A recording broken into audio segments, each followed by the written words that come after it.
Sometimes you're looking at your old dear friend burning on the fire and you're like,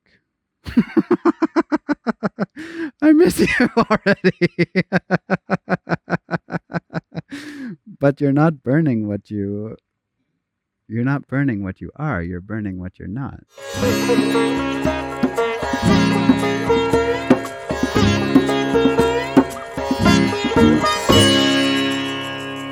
Action!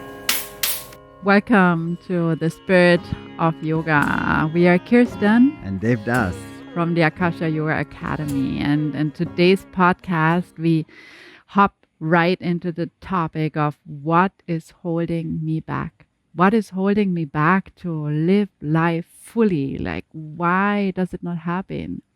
And I'm super excited for this conversation to happen with you, Devdas.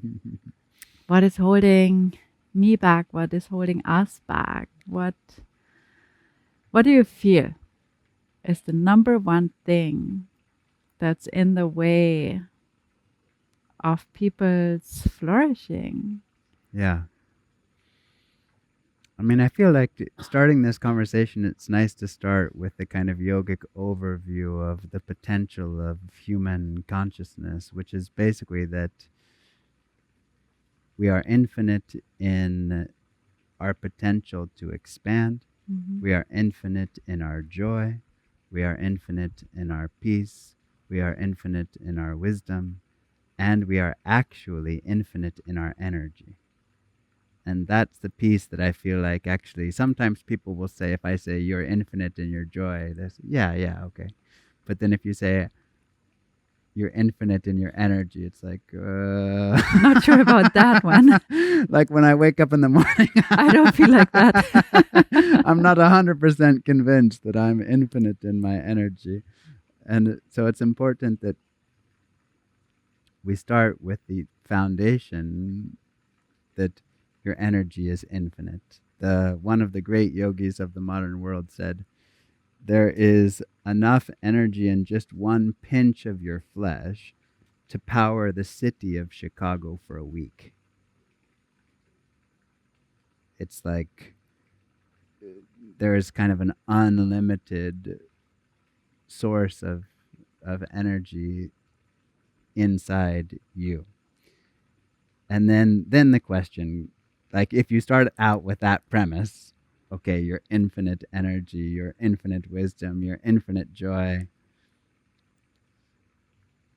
why don't I feel that way? Like, why isn't that my daily experience? Why does that feel like it might be far away from me? And then you can look at what's holding me back. And, the answer for what's holding me back for everybody is going to actually be a little bit different because we're so beautifully unique in our expression as human beings. And that's part of what makes it so fantastic, right? That's part of what makes the show so beautiful, is that we're all expressing radical uniqueness in our world. But something that there are some kind of patterns within the larger framework of life, how it's expressing in this moment, that you could say are common points of resistance that give people the fleeting impression that they are not infinite energy and that they are not infinite joy.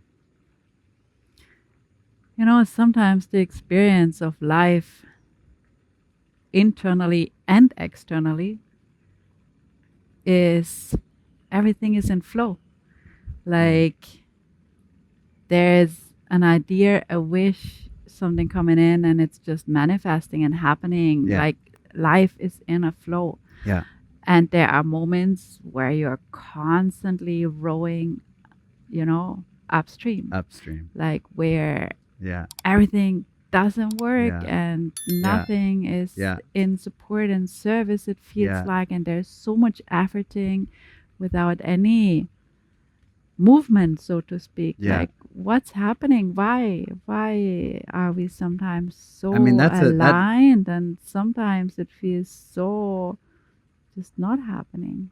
Yeah. I feel like that takes us away in a weird way from our discussion, because I feel like the higher spiritual answer to that question is what is more beneficial for me as a human being when I'm totally wind assisted and grace is just pushing me and everything's coming that I want and I think and I manifest something, or when the stream of life appears to be against me and I'm swimming against that stream. Unquestionably, spiritually more beneficial is when you're swimming upstream. Unquestionably. Like, that's just beyond question. And the kind of reason behind that is what gives you spiritual strength? Like, does ease give you spiritual strength? Not necessarily. That said, I think the question of resistance comes in because many times it's not that life itself is against you. Yeah. It's not like life is aligning itself to kind of be in a kind of pattern of struggle with you. It's that you've aligned yourself to be in a pattern of struggle within yourself. And that's really what resistance is, right? It's not coming from the outside. It's that's why you can say from a yogic perspective, the biggest gift you can give yourself spiritually is to get out of your own way. Yeah. Because when you're out of your own way, there's more chance that the natural joy and that the natural energy and the natural connectedness to life begins to express itself. And that's why the question resistance is almost another way of saying, how do I get out of my own way?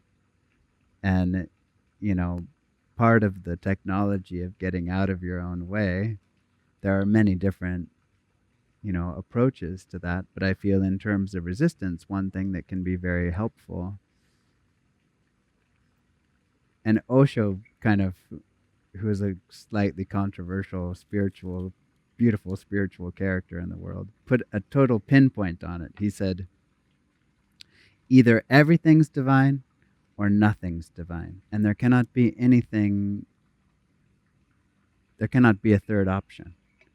It's like if you say everything is divine, that means everything is divine. Mm-hmm. If you say nothing is divine, that means nothing is divine. But it cannot be somewhere in the middle. Like, it cannot be this is divine and that's not. Because if everything was created by some tremendous intelligence, it's not that it missed out on creating some piece. Just today I was driving to school with our daughter, and I was singing Krishna, Krishna, Krishna, and chanting the holy name and feeling quite joyful chanting the holy name. And then Serena started singing, and she was singing with an equal amount of joy and an equal amount of enthusiasm, and she was singing 26, 27, 28, 29, 29 is the number. Like, she's just full power. 29. And I was feeling like there's so much beauty in that. Like, what like, she's not making any discrepancy between Krishna and 29. They are the same. Yeah. And in a very strange way, they are the same. Like, if everything's divine, everything's divine. If everything's not divine, everything's not divine. But there cannot be a middle where half the things are divine and half of the things aren't. And I feel like that's one of the key points of resistance. Because, it's like we just like certain experiences and don't like other experiences. And then we begin to kind of start to try to sift, to like sift life and say, this, not that, that, not this. And in that sifting process, we lose the ability to sing 29 with full joy, because we've categorized the world into things that are divine and things that are not. And if you have the world categorized into things that are divine and things that are not, then you're going to suffer some of that, right? Like, some things are going to come your way that you're that just make you feel and that's resistance, right? It's like that's what's Yeah, what comes from me is like resistance is also closely tied into having too much opinion, having too mm, much likes and dislikes. And if this is guiding your way, likes and dislikes, opinions, of course there's resistance, because your dislike you have to meet in a certain way. And if life is led by these two forces, like and dislike, um, resistance is part of life. yeah, Um, and it is a very common part of Western upbringing, I feel, or education, to have an opinion. It is even like, valued. Yeah, valued yeah, to have opinion, to be yeah. opinionated. Um, and of course, that's the school I'm coming from as well. Mm, And it's really a process of undoing the opinionated yeah, state of being. yeah, And I really remember how you again and again, you know, point that out very clearly, like, hey, here's too much opinion. Like it's mm, it's not a nice place to be.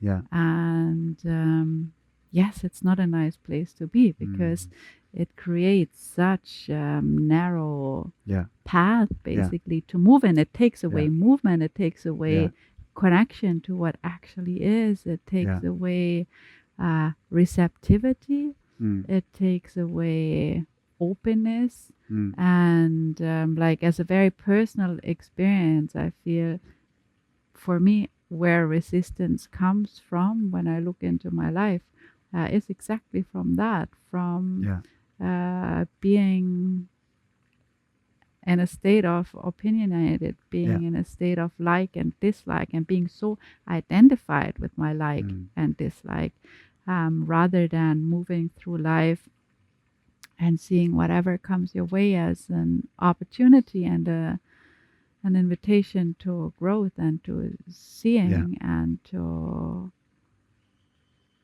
evolution, basically. yeah. It's interesting as you were sharing it, like recently somebody that I was listening to was describing like the ideal masculine and feminine qualities. What he was saying is that the ideal masculine is an empty matrix. It's possibility basically. Yeah, And it's like within that matrix any route is a possibility. Like yeah, there's nothing fixed. It's just space basically. yeah, And the Shakti is the force that moves through. Like the yeah, feminine is the force that moves through that space. And I feel like as you're sharing, it's like many times if that space isn't space, but is constrained with the concept like the outcome is over here, then yeah, it's not empty space anymore, yeah, right? It's like it's and I feel like that's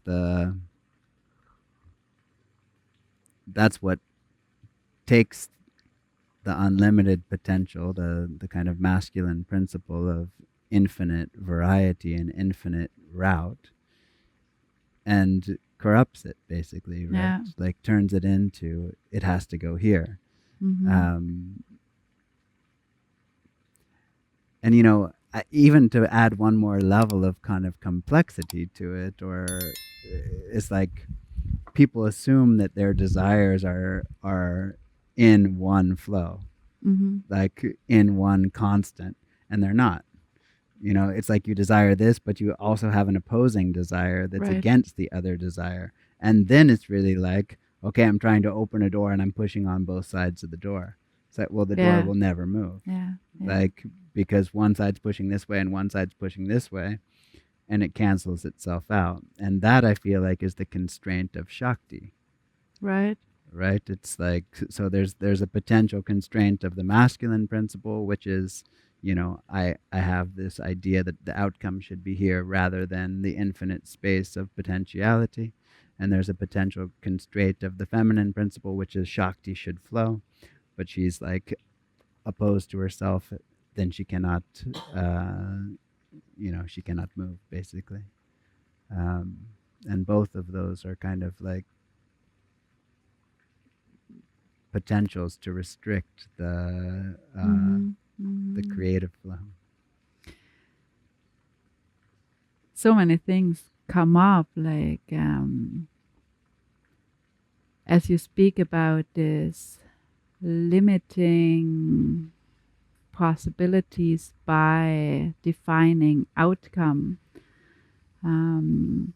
I very recently was extremely inspired by a teacher who spoke about the difference of moving through life by having a plan or moving through life having a purpose, and how entirely differently it affects your inner environment. Yeah. If I move through life having a plan and the plan doesn't work out, I'm finished, basically. Yeah. Like, my plan is cancelled, my plan is corrupted, like it's like I'm finished. Versus when I'm moving through life with a purpose, there's a plan that can fulfill the purpose. If this plan doesn't work, another plan can come in and lead basically towards the purpose. But the purpose is not what you described before, like this limiting aim. Right. But a purpose is something that is not on the outside, but it's on the inside. It's a direction given by the heart for life to move and flow. And any plan basically can be in service of that. Yeah.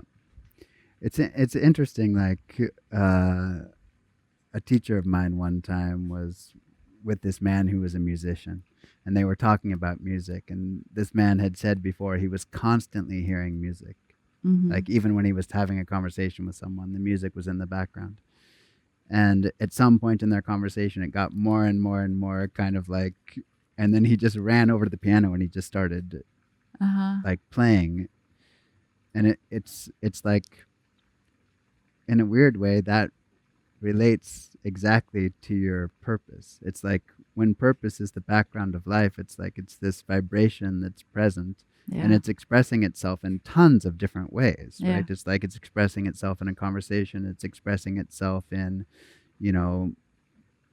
like manifesting things.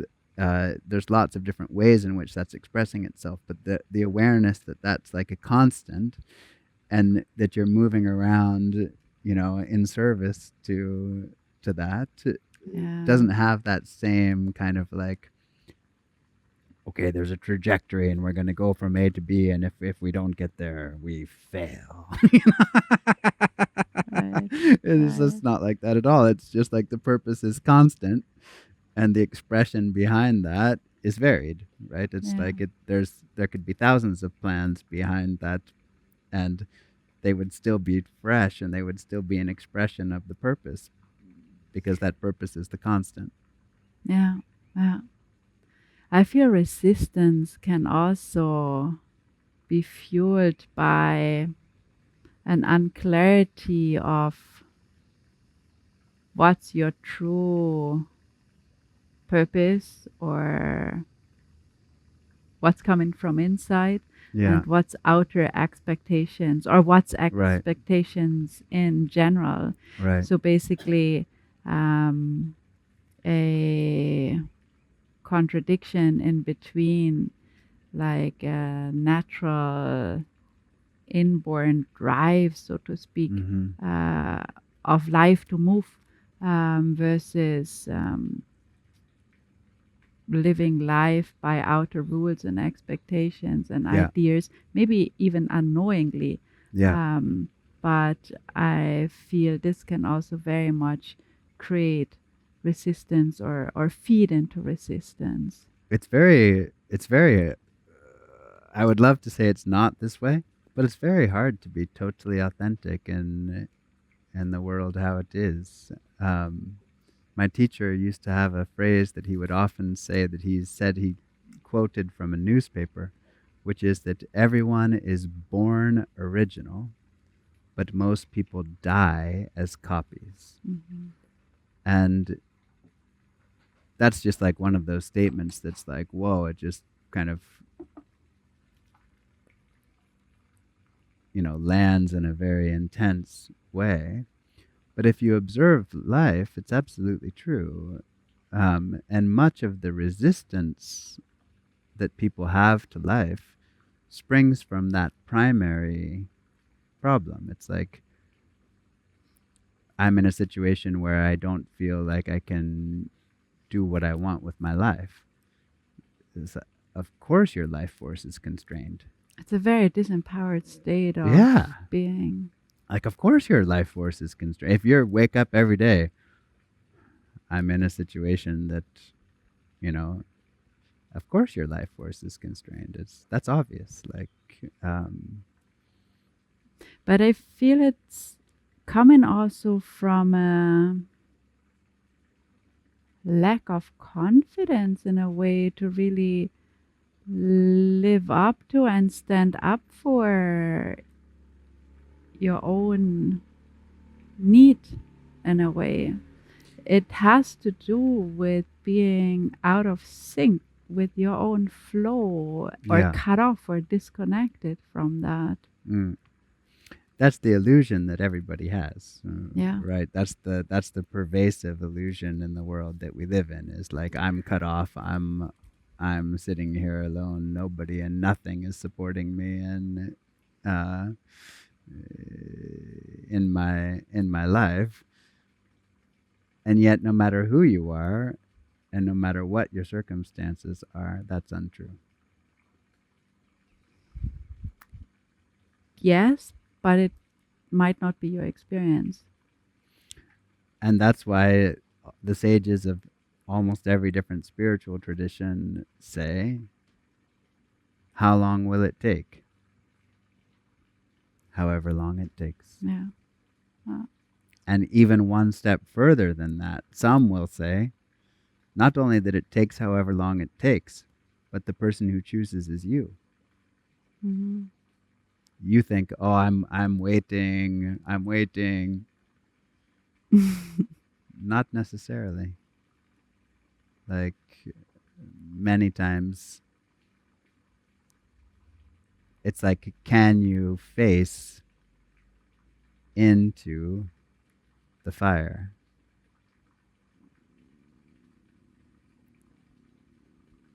And really feel the burn of that. Like, I was just reflecting, it's probably a strange topic, but like, when you first came to sit on my porch, Kirsten came to my porch and she said, Devdas, I've fallen in love with you. And I closed my eyes. I looked up at the spiritual eye. I said okay, maybe something can, maybe we can meet in this way. Maybe that's good. But what I said to you before we started our relationship, I said to Kirsten, is your life entirely given over to the divine or not? Like, that's the condition. And that can seem like a kind of a sentimental condition. It can seem like, oh, like, my life is given over to the divine. Like, no, that means, are you ready to walk in the fire? Like, are you ready to live every day in the fire? Like, because this, the kind of destruction of the clinging of the egoic identity requires tremendous fortitude. Like, it's sometimes people on our course come and they say, Devdas, I'm not sure I believe in reincarnation. It's like, well, in this lifetime you reincarnated 15 times. And as a yogi, it's not that you decide, okay, that's a bad thing. It's like, no, you're ready to incarnate 200 more because you want to move. Like you want to be free. You don't want to be caught in all of the limitations that you've been hanging on to for however long. You want to just see those burned up. Now, sometimes that's not that pleasant of a process. Sometimes you're looking at your old dear friend burning on the fire and you're like, I miss you already. But you're not burning what you're not burning what you are, you're burning what you're not. Like, and that's I feel like in the realm of kind of resistance and grace and the fire of grace. That's the important thing to remember. It's like if I'm really on a track, on a trajectory of really want to know who and what I am and what my potentiality is, you're going to die 1,000 times before you come to that. And how fast or how slow can that death be? As fast or as slow as you want. Mm. Like, it can be one per 10 years, but that's just very slow and more painful. Like, better that it be one every 10 seconds. Like, then it's fast.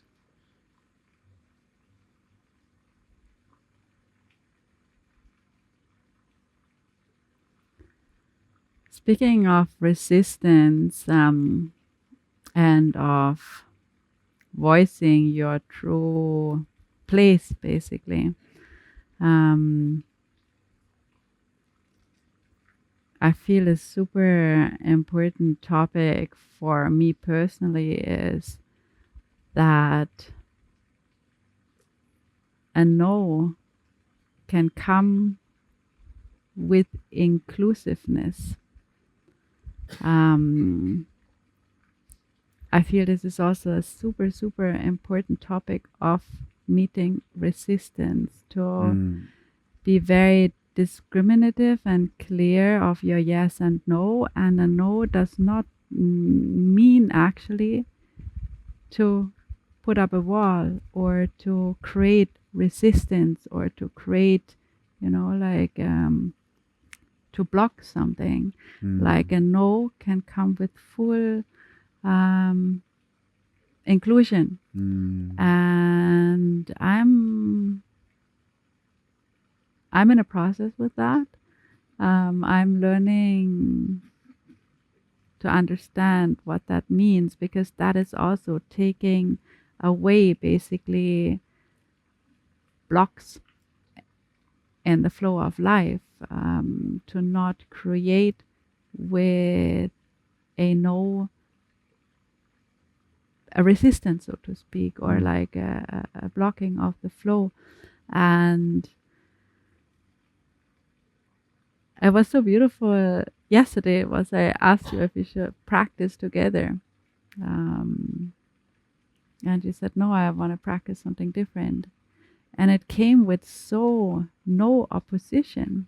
Like the no came in full inclusiveness and with no opposition, so that there was not a spark of disappointment or anything coming as a response.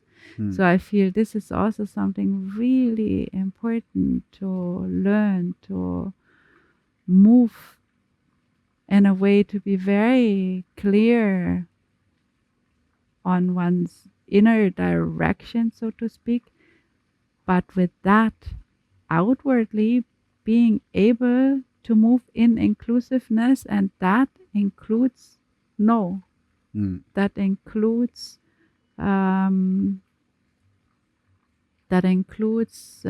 putting down, certain requests of connection, certain expectations or whatnot. Yeah. But I find it's really an so needed art to learn that. I think this is where war stops. This is where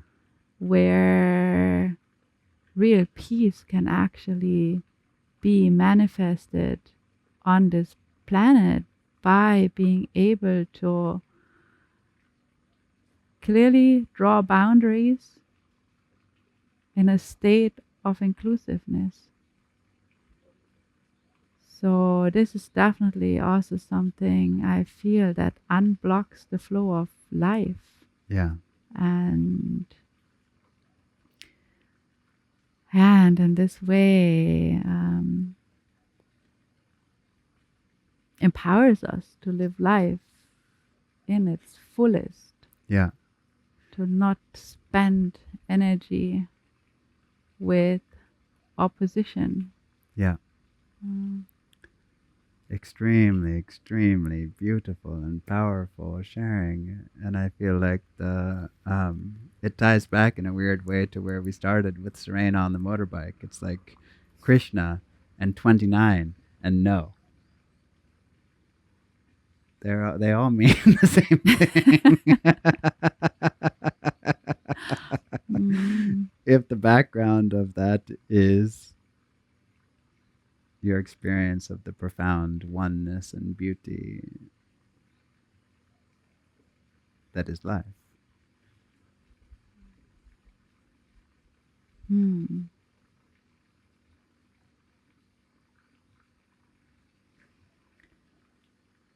Yeah, cultivating openness, consistent openness Yeah. to life is, I feel, Yeah. where it's at, where we unblock ourselves, where Yeah. we empower ourselves to flow and not to hold ourselves back. Definitely. Like somebody was asking the Dalai Lama, okay, I suffer sometimes from depression. What can I do to alleviate my depression? And he said, be of service to other people. And it can kind of take yourself a minute to just be like, what? But it's the most practical answer. And just based on what you were sharing right there, I would say expand it even one more dimension. It's like, okay, if I'm of service to humankind, that's great. But look at your inclusion and your servicefulness as much bigger than that. It's like animals and plants and everything and the soil. Yeah. It's like, okay, and if I look at the soil as a living organism that I am in a loving, reverential service towards, and I feel that when I put my hands in the earth and when I'm, growing my tomatoes or whatever else, like what kind of impact is that going to have on me? Not that, okay, I get better tomatoes. I think you also get better tomatoes. Yeah. But it's not so much about the tomatoes.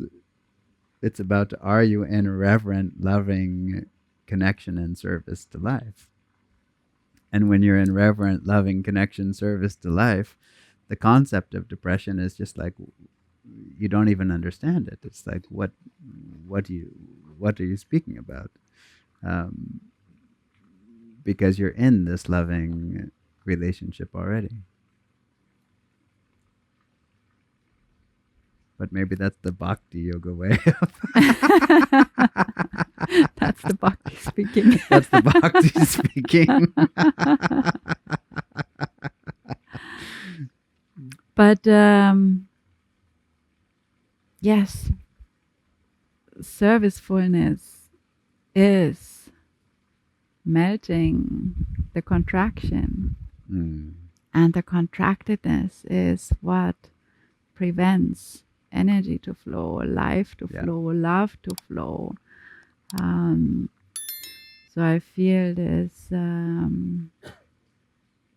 moving out of contractedness is really something that is changing life, and this is changing the world. If we collectively move out of contractedness and into servicefulness, into connection with the earth, with whatever we're serviceable for. Um,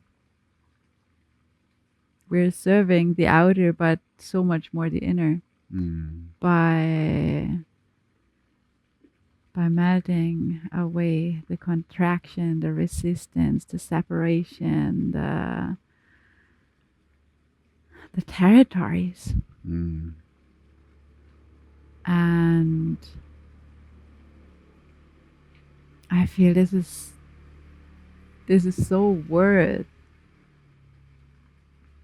putting into the very depth and center of your own heart, to move through life, just moving by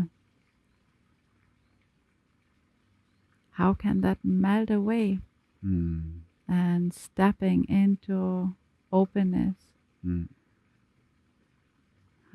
into service, into flow, into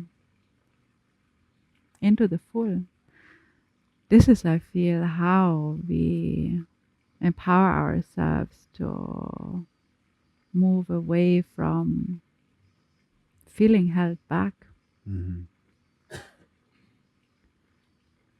to come to a state to understand that everything that's happening here is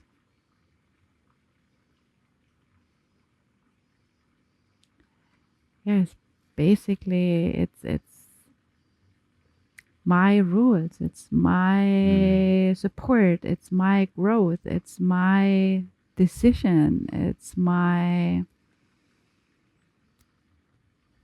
responsibility. Yeah.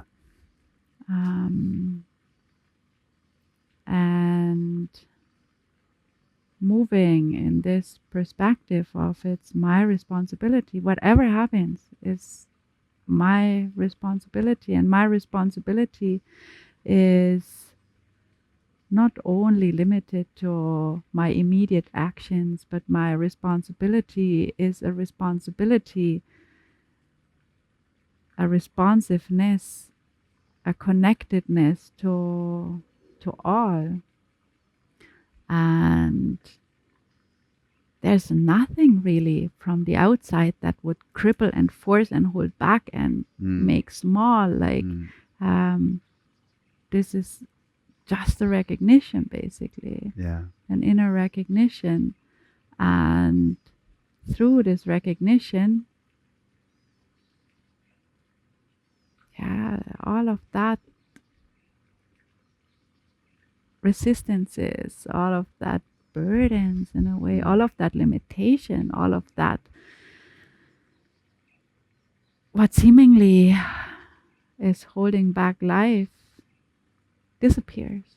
And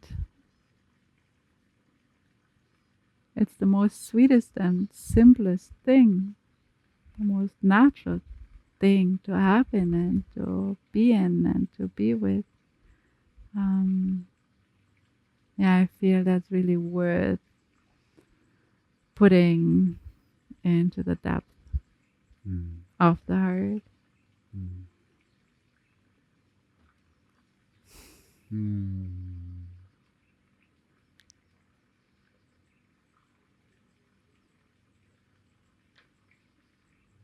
Yeah. The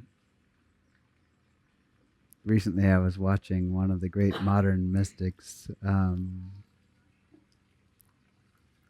Sadhguru, in an interview with an interviewer, and the interviewer said to him, "Who is the person that you would like to talk to the most? Like, if you could have a conversation with anyone in the world, who would it be?" And he just looked at her and he said, "You." And she was just completely blown away. Like, no, like, it can't be me. Like, it's got to be the president or, this important guy or whatever. He's like, "I'm with you right now. When I'm with you, I'm only with you." It's like, wow. Like, what a way to live. Like, you're just 100% where you are. like, and totally open to whatever's unfolding in that moment. Just amazing. If we live like that, there's nothing that's holding back anything. Mm-mm. Mm-mm. Yeah. And that natural joy and energy that we talked about in the very beginning of our podcast. It's like, The limitless of joy, the limitless yeah, of energy. Yeah. yeah. It's like if you live that open, you're not, I don't think you have these concerns. Yeah. You're in your joy, you're in your peace, you're in your flow, you're in your energy, you're in your strength, you're in resonance. And that's like, even when we were talking about purpose, it's like that intelligence that takes care of life is present with you. Mm. Like that's the part that's not so easy to describe, right? It's like when your limitation is out of the way, what's left?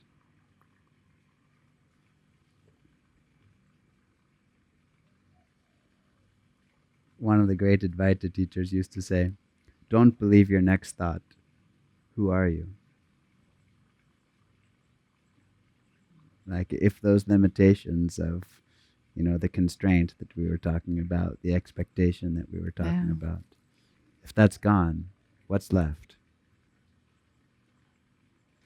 Like it can only be the unspeakable intelligence and beauty of life. Mm. Like what a great company. Not being in the flow of life, but being the flow of life. Yeah.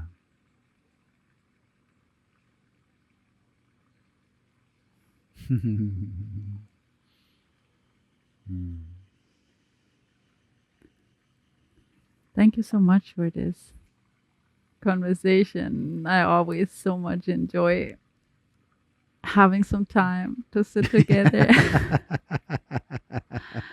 and exchange. Yeah. Very grateful also. Thank you.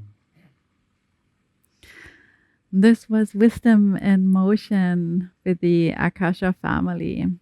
Keep on shining in the spirit of yoga. See you.